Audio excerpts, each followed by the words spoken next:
Hello दोस्तों, आप सभी को नमस्कार। राम राम भाई, बढ़िया है ना सभी।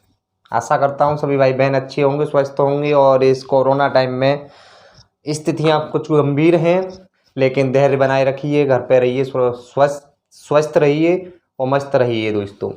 और जो भी आपका कोर्स है उसे समय से ही कंप्लीट करा देंगे। तो दोस्तों, आज आपके लिए लेकर आया हूँ फर्स्ट क्लास गद्यांश, हिंदी गद्यांश, या आप अवतरण भी कह सकते हो, अनुच्छेद भी कहते हैं। कैसे इन्हें हल करते हैं दोस्तों, तो ध्यान से सुनिएगा। और आशा करता हूँ कि ये वीडियो सभी भाई बहनों के लिए बहुत ही उपयोगी साबित होगी और बहुत आसानी से आप अवतरण या गद्यांश को हल करना सीख जाओगे। तो दोस्तों, सबसे पहले यहाँ क्या दिया हुआ होता है कि एक कहानी दी हुई होती है और उसमें से कुछ क्वेश्चन, जो प्रश्न हैं, उनका उत्तर हमें देना होता है।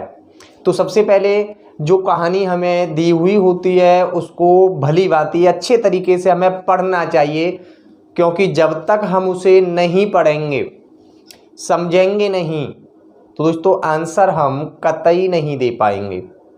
ठीक है, तो सबसे पहले हमें कहानी को अच्छे तरीके से पढ़ना है, समझना है और धैर्य के साथ फिर उसके बाद 4 या 5 क्वेश्चन दिए हुए होते हैं, उनका आंसर इसी अवतरण में छुपा हुआ होता है। जैसे मैं आपके लिए फर्स्ट अवतरण आज की क्लास का लेकर आ रहा हूं। देखिए आप स्क्रीन पर किस प्रकार से ये अवतरण दिया हुआ है दोस्तों, और कैसे इस अवतरण के आंसर हम दे पाएंगे। तो जल्दबाजी नहीं करनी है बिल्कुल भी, क्योंकि जल्दबाजी में हमेशा क्या होता है दोस्तों, हम गलती कर बैठते हैं। यहाँ आपके सामने दिखाई दे रहा होगा आपको कि जो गद्यांश फर्स्ट दिया हुआ है, इसमें एक कहानी दी हुई है।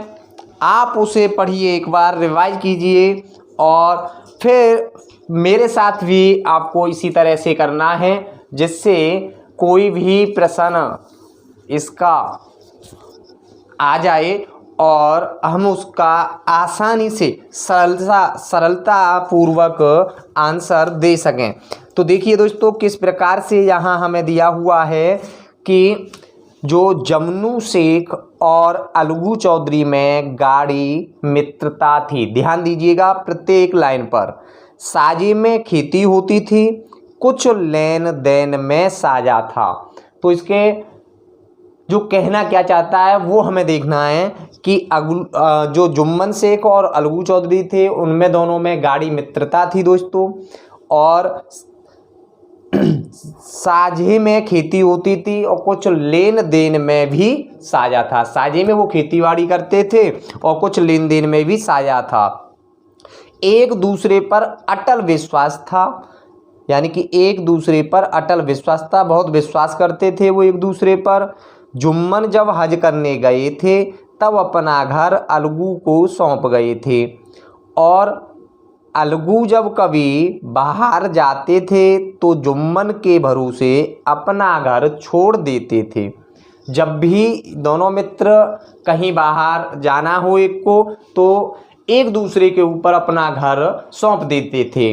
ठीक है, उसके बाद आगे कहता है, इस मित्रता का जन्म उसी समय हुआ था जब दोनों बालक ही थे। तो दोस्तों, इस मित्रता का जन्म कब हुआ, ये मित्रता कब आरंभ हुई, जब छोटे बच्चे थे ये, जब ही इनकी मित्रता आरंभ हो गई।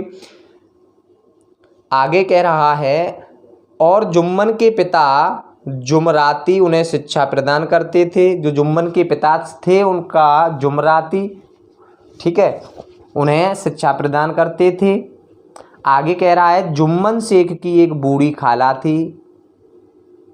खाला किसे बोलते हैं, जैसे दादी हो, मौसी हो, ठीक है, उसे खाला कहते हैं। उनके पास थोड़ी सी जायदाद थी, परंतु उनके निकट संबंधियों में कोई न था, क्योंकि उनका जो निकट संबंधी था उनमें से कोई नहीं था, सब गुजर चुके थे दोस्तों। आगे कह रहा है, कि जुम्मन ने लंबे चौड़े वायदे करके वह जायदाद अपने नाम लिखवा ली थी। जुम्मन बहुत चालाक व्यक्ति था, उसने बहुत लंबे चौड़े वायदे किए दोस्तों, और जो खाला की संपत्ति थी वो अपने नाम करवा ली। जब तक दान पत्र की रजिस्ट्री नहीं हुई तब तक खाला की खूब खातिरदारी हुई भैया, बहुत अच्छी तरीके से खातिरदारी की जब तक रजिस्ट्री नहीं हुई थी। और रजिस्ट्री करने के बाद क्या होता है आगे दोस्तों, देखिए आगे। स्वादिष्ट पदार्थ खिलाए गए, रजिस्ट्री की मोहर लगते ही इस खातिरदारी पर भी मोहर लग गई दोस्तों। अच्छे अच्छे खाना खिलाया रजिस्ट्री से पहले, फिर उसके बाद दोस्तों खाने पर भी मोहर लग गई कि आज के बाद खाना भी नसीब नहीं होगा। आगे लगता है कि जुम्मन की पत्नी करीमन रोटियां देने के साथ कड़वी बातें भी सुनाने लगी। अब क्या था, जमीन उसकी चली गई, सारी संपत्ति चली गई। अब क्या था कि जो जुम्मन की पत्नी थी करीमन, वो रोटी तो देती थी लेकिन रोटी के साथ साथ कड़वी बातें भी सुनाने लगी। जुम्मन शेख भी निष्ठुर हो गए। ठीक है, ये था दोस्तों गद्यांश फर्स्ट। इस तरह से कहानी थी। और अब आपके स्क्रीन पर साइड में आपको दिखाई दे रहा होगा कि यहाँ कुछ प्रश्न दिए हुए हैं, उसके 4 विकल्प हैं दोस्तों। तो देखिए, जुम्मन और अलगू चौधरी, फर्स्ट क्वेश्चन है, जुम्मन और अलगू चौधरी में कोई जब बाहर जाता था तो दूसरे को अपना घर सौंप जाता था, क्योंकि यहाँ 4 विकल्प हैं। क्योंकि वे मकान की देखभाल करने में बहुत निपुण थे, या दोस्तों वे घनिष्ठ मित्र थे, सी ऑप्शन है एक को दूसरे पर अटल विश्वास था, या डी उनकी मित्रता का जन्म उस समय हुआ जब जुम्मन के पिता जुमराती उन्हें शिक्षा प्रदान करते थे। तो मेरे भाई यहाँ सबसे अच्छा उपयुक्त वर्ड हमें देखना है। तो देखिए दोस्तों, यहाँ हमने जो कहानी में से पढ़ा था वो क्या है कि वे एक दूसरे पर अटल विश्वास करते थे। देखिए कहाँ दिया है, एक दूसरे पर अटल विश्वास करते थे, अंडरलाइन में जो दिया हुआ दोस्तों, एक को दूसरे पर अटल विश्वास था, यानी कि ऑप्शन सी इज करेक्ट होगा यहाँ। ठीक है, आगे देखो क्वेश्चन नंबर 2, शुद्ध वाक्य का चयन कीजिए दोस्तों। कौन सा इसमें शुद्ध वाक्य है? लेन देन में कुछ साझा था, कुछ, ए ऑप्शन बी है कुछ लेन देन में भी साझा था, सी लेन देन में भी साझा कुछ था, या ऑप्शन डी कुछ था लेन देन में भी साझा। तो यहाँ शुद्ध वाक्य जो होगा दोस्तों वो होगा बी। तो लाइन में देखिए ऊपर जो कहानी दी हुई थी वहाँ दिया हुआ है कुछ लेन देन में भी साझा था, दिया है ना, कुछ लेन देन में भी साझा था। तो बी ऑप्शन इज करेक्ट। अब देखिए क्वेश्चन नंबर 3। तो दोस्तों क्वेश्चन नंबर 3 दिया है हमें कि जायदाद की रजिस्ट्री होते ही जुम्मन का व्यवहार बदल गया, इससे उसके स्वभाव की यह विशेषता प्रकट होती है।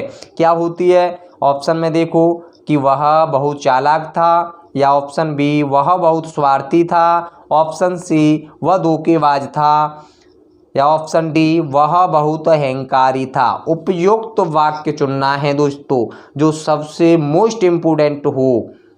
तो इसका मतलब क्या हुआ, वह बहुत स्वार्थी व्यक्ति था, अपस्वार्थी। ठीक है, तो ऑप्शन बी यहाँ सही होगा। अब चलते हैं क्वेश्चन नंबर 4। क्वेश्चन नंबर 4 देखिए कि बूढ़ी खाला ने जुम्मन के नाम जायदाद क्यों लिख दी थी दोस्तों, क्यों लिखी थी, क्या उपयुक्त होगा इसमें?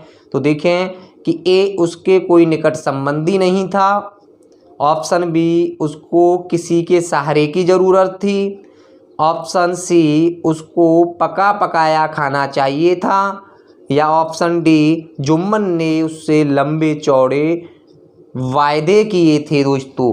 तो यहाँ हम देखें कि कहानी में दिया गया है कि जुम्मन ने लंबे चौड़े वायदे करके वह जायदाद अपने नाम लिखवा ली थी। तो ऑप्शन डी यहाँ बिल्कुल सही होगा, ऑप्शन डी कि जुम्मन ने क्या किया था दोस्तों, लंबे चौड़े वायदे किए थे और जो जायदाद थी खाला की वो अपने नाम करवा ली थी। अब बढ़ते हैं क्वेश्चन नंबर 5, अंतिम क्वेश्चन इस गद्यांश का दोस्तों। तो तो देखती है खातिरदारी पर भी मोहर लग गई, इसका तात्पर्य क्या है दोस्तों?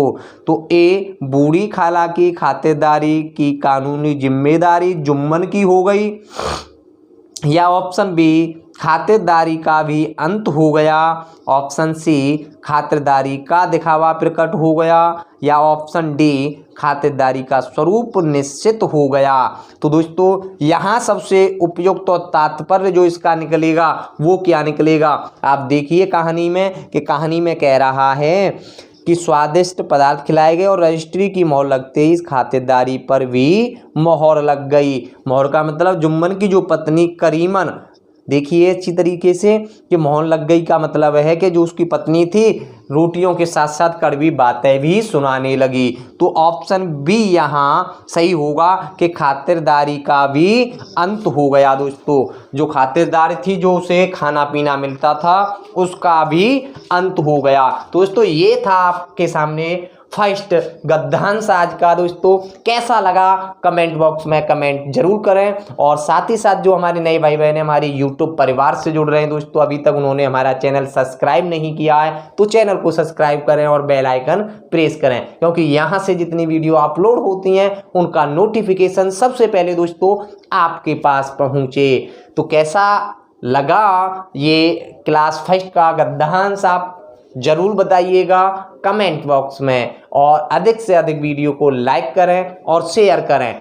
जल्द ही लेकर आऊँगा इससे आगे के गद्यांश। दोस्तों फर्स्ट दिन है आज गद्यांश कराने का, तो एक ही गद्यांश कराऊंगा आज, फिर उसके बाद आगे के गद्यांशों की लाइन लगा देंगे दोस्तों, बहुत ही सरल और साधारण भाषा में। दोस्तों मिलेंगे नेक्स्ट वीडियो में, जब तक के लिए आप सभी को गुड बाय दोस्तों। जय हिंद, जय भारत।